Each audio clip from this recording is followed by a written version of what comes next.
he looked at me. He's like, what are you going to do now, bro? And without hesitation, I was like, I think I have to check myself in somewhere. And a lot of people have been waiting for that. Hi, dog lovers. Welcome back to Rescued by a Dog, the podcast about dogs that have actually saved their owners' lives.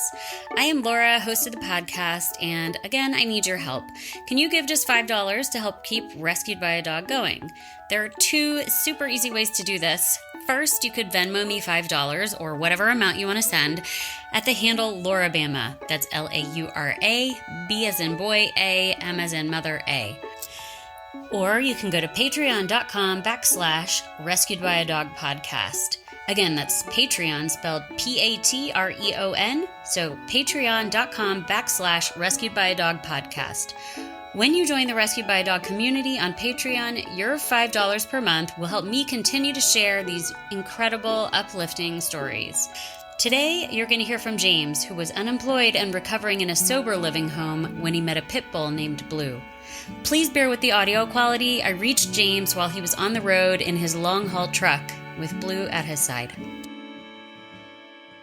We are recording. Okay, hi James. Thank you so much for talking to me. Thank you for having me. Of course. So, why don't we start out by having you tell me the name of the dog that we're going to talk about today and what do they look like? So his name is Blue, BLU. But yeah, he looks like a blue. He acts like a blue. He is a blue. It's blue, you know. So does that mean he's a blue pitty? He is. And when they rescued him, they thought he was about 3 or 3.5 years old.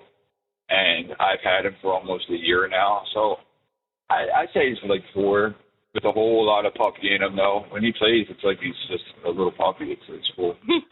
Why don't you tell me how you came to know Blue and what was going on in your life? So I'm an over-the-road trucker.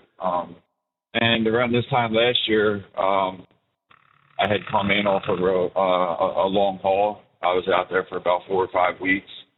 And my fiance and I had decided that we had grown apart. You know, being a long-haul trucker isn't easy. It's not an easy lifestyle. It's not easy for the other person waiting on your return, you know. And I don't know, we grew apart. I'll just put it gingerly, you know. And I made a decision to leave and give her the house. I had 2 rescue cats, Oliver and Otis. I left them behind, and my service dog, Oakley, actually was a registered service dog / my trucking dog. Because he was a rescue, I had decided to leave him in the home with her as well. You know, I didn't want to be selfish. You know, it was terrible. It was. Yeah. I'm in recovery. Going into my 9th year in recovery, and it was probably one of the most challenging times in my recovery for sure. I am an open book. I actually wound up in a psych ward for 2 months because I have mental health. I have real mental health, and I wasn't on my mental health medication while I was out there trucking, and that had actually set me on a small manic spiral. I had a big old Dodge Ram dually at the time, big old dually truck, 1-ton truck, and I was actually sleeping in that, and I was okay with it. It's different than having a semi-truck, but you know, those Dodge Ram dualies are designed to actually have a small sleeper in the back of them. So it wasn't horrible, you know what I mean? But that's where my life was at. And I was headed out west. I was a little past Vero Beach, and I had a sensor go off of my truck saying that something was fixing to go wrong if I drove more than 90-something plus miles, that my engine was going to seize. I honestly think that was God's divine intervention, for sure. I went to a Dodge Ram. They said they couldn't look at my truck. I was manic. I'm like, but you have to see me now. And he's like, bro, I can't see you for like 3 weeks. And I had exhausted all my good ideas. And I called somebody in West Palm. And I was like, yo, bro, I was like, my truck's down. And I was like, I can't go out to California. I was like, James, where are you at right now? I was like, I'm in a parking lot in between a Dodge and a Wendy's. He's like, I'm shutting down my job. He's like, I'll be right there. He comes and picks me up. I dropped the truck off, fully loaded with all my possessions, fully loaded. Dropped it off at a decent mechanic, packed up a backpack, And I didn't at the time didn't know what the backpack was for. I just know I needed some of my stuff. And I gave him his vehicle, and he looked at me. He's like, "What are you going to do now, bro?" And without hesitation, I was like, "I think I have to check myself in somewhere." He's like, "Yeah, good answer. A good answer." And a lot of people have been waiting for that. But short of the long is I got out, and I had moved into a sober living environment. I was asked to help manage a property that held 16 men, and I was trying to just heal and not dive back in, but I was just trying to take myself out of self. You understand what I'm saying? I don't know. Blue was in one of the houses that the gentleman has. And I had started off in that house. I believe I was there for about a week and a half, and Blue was in that house. So, and how did he end up there? Well, there was a treatment van. Go figure, it was a van full of recovering addicts that seen Blue on the side of the road. And they were headed to a meeting or something. And the detective was driving the van, decided to pull over, and she actually was the one that wound up taking Blue in her home. Couldn't keep him, but nursed him back to health for 4 months. So that's when she reached out to the gentleman where I was managing at. She was like, "Oh, I have this dog, and I know you have all those guys over there. I know he'll get all the love in the world, but I just can't keep him." So I met him, and he kind of took to me immediately, and I was all he had in that setting. He was kind of out of sorts. I was definitely out of sorts, living in somewhat of an institutional setting again, you know what I mean? Structured environment, I'll say. But Blue was there, and I wasn't working. And I was just trying to figure out what I was doing, damn it. And I don't know, life was going on. Blue was still over at that house, at that sober living house, mind you. I had made a transition over to those apartments that I was asked to manage. And I had noticed that 2 of the men had moved over to these apartments now within this transition. And I had this thought. I'm like, wait a minute. The only 2 freaking guys that even know Blue are here. I'm like, who the hell is taking care of Blue right now? And he's in an environment now where he doesn't know any of the guys. There's guys in the house, but Blue don't know them. He knew who was with me at this point, you know what I mean? I called the guy that rescued him, and I'm like, "Yo, bro," I'm going over to that house. And I was like, "And I'm grabbing Blue." And he's like, "Oh, yeah, go get Blue. I got in my car, I went over there, scooped up his toys, scooped up his bed, took him to my apartment. And that's when I just really started connecting with Blue. I started letting him in. I started teaching him how to play. He didn't know how to play at all. He didn't know how to tug with me. No one ever did that stuff with him. And he loves tugging.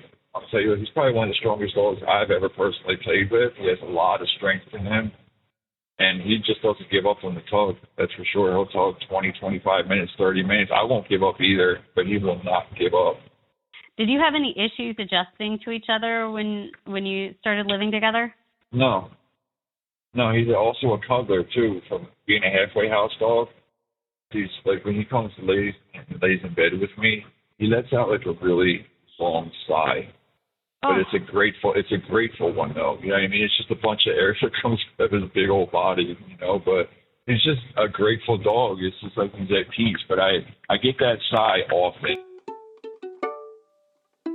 But as I was starting to heal and I started entertaining the thought of getting back in the semi-truck or believing that, I healed enough to where I could mentally get back in the semi-truck. I also know I had a good trucking dog because he loves taking rides. He never even from the first jump up in this big semi-truck, he hopped up in this thing like he had hopped up in 10 of them before. And I don't know what story he may have. I have no idea. Because we live in here. It's like this is a small condo cab, and it's set up like a very, very, very, very small apartment.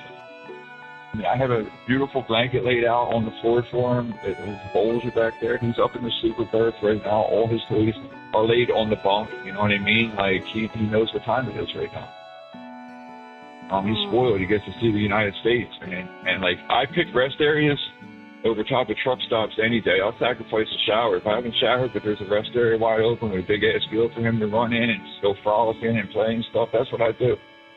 You know, like, I make it about him out there. He loves it. How are you different now than you were before you met him? I mean, there's like a slight glow to me. I see life again. I didn't see it last year getting out of that place, especially after being in there for so long. But there's hope, you know. Like, I have my own LLC. I never thought I'd be turning wheels on my LLC again. But I learned out here that, like, things happen, people grow apart. Life is going to be life, man. But you just got to keep going, and you just have to. Just like these animals that we get for such a short amount of time, us as humans, we have such a short amount of time too, man. These past few days, it's just been so peaceful. I'm content. I'm very content.